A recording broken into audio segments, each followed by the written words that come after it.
Halo teman-teman, ketemu lagi di channelnya Davin Hexa. Kalian tahu nggak mengapa nyamuk lebih suka menggigit orang bergolongan darah O? Menurut sebuah penelitian yang dipublikasikan dalam Journal of Medical Entomology pada tahun 2004, hal ini disebabkan oleh zat sekresi tubuh dari pemilik golongan darah O yang lebih menarik bagi nyamuk. Nyamuk juga suka dengan penumpukan zat karbon dioksida. Padahal saat kita bernafas, kita menghirup oksigen dan mengeluarkan karbon dioksida. Maka dari itu, nyamuk selalu tahu di mana posisi kita berada. Kalau nyamuk main petak umpet, pasti selalu menang dong. Berikutnya, apakah kamu tahu kalau nyamuk itu genit? Karena yang menghisap darah itu hanyalah nyamuk betina ya teman-teman. Nyamuk jantan atau yang laki-laki itu tidak doyan darah. Mungkin dia tahu kalau ayam goreng itu lebih enak, kayak kamu tuh. Nyamuk betina yang menghisap darah itu bisa membesar tubuhnya sampai 2 kali teman-teman. Jadi tubuhnya itu bisa besar banget sampai 2 kali besar tubuhnya saat belum menghisap darah.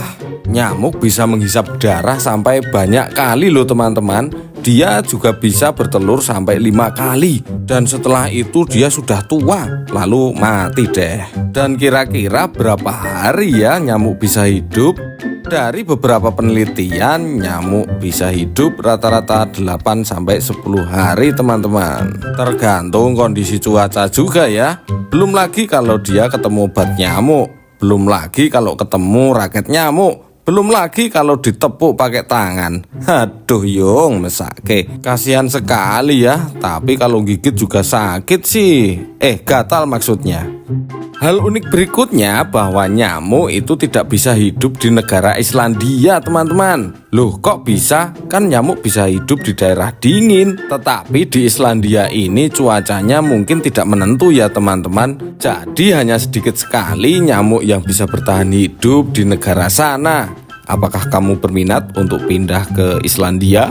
Oh iya teman-teman, apakah kamu tahu kalau nyamuk itu kecepatan terbangnya bisa 100 km per jam? Tetapi nyamuknya sedang berada di dalam bis yang sedang melaju ya teman-teman. Kena prank.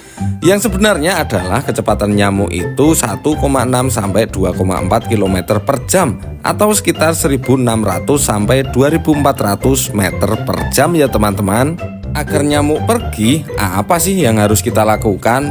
Yang pertama, nyamuk itu tidak suka bau serai dan kulit jeruk kering dan juga lavender ya teman-teman. Makanya ada beberapa lotion nyamuk yang baunya kulit jeruk atau lavender atau juga serai.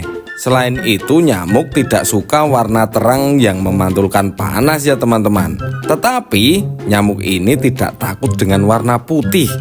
Jadi kalau mau pasang lampu di kamar, jangan yang putih kalau bisa.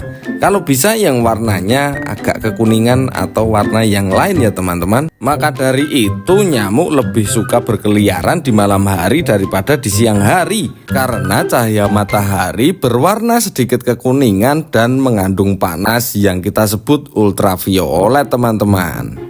Berikutnya, nyamuk tidak suka subscribe. Jadi kalau kamu bukan nyamuk, pencet tombol subscribe-nya ya teman-teman. Selain memencet tombol subscribe, memencet tombol jempol ke atas merupakan satu kebaikan untuk menuju tiket surga. Selain tidak suka dengan cahaya yang terang, nyamuk juga tidak suka dengan suara ultrasonik teman-teman. Ultrasonik ini adalah gelombang suara yang getarannya 20 kHz ke atas.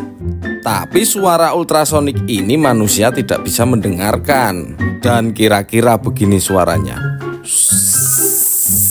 Seperti itulah kira-kira suaranya teman-teman. Tapi itu tadi bukan suara ultrasonik, tapi suara mulutku. Tapi mirip kok. Hanya saja suara ultrasonik itu lebih tinggi lagi suaranya, sampai-sampai telinga kita tidak bisa mendengarkan. Oh iya, kalian pernah bertanya nggak kenapa sih ada nyamuk di dunia ini? Kan malah bikin tangan-tangan gatal kalau menghisap darah. Larva atau anak-anakan nyamuk ternyata bisa menghasilkan pupuk organik ya teman-teman. Pupuk organik ini berupa nitrogen yang bisa berfungsi untuk tanaman. Selain itu, nyamuk yang sudah dewasa bisa membantu penyerbukan pohon coklat. Maka dari itu di perkebunan pohon coklat rata-rata ada banyak sekali nyamuk. Fungsi nyamuk selanjutnya adalah bisa untuk makanan serangga atau binatang-binatang lain. Contohnya buat kamu yang punya ikan cupang, pasti kamu kasih larva nyamuk kan? Larva nyamuk atau yang sering kita sebut uget-uget. Dan sekian dulu pengetahuan tentang nyamuk ya teman-teman. Terima kasih sudah menonton sampai akhir, terima kasih sudah subscribe. Jangan bosan usir nyamuk dari rumahmu, karena beberapa nyamuk ada yang bisa menularkan penyakit. Bye-bye teman-teman, sehat selalu dan pintar selalu ya.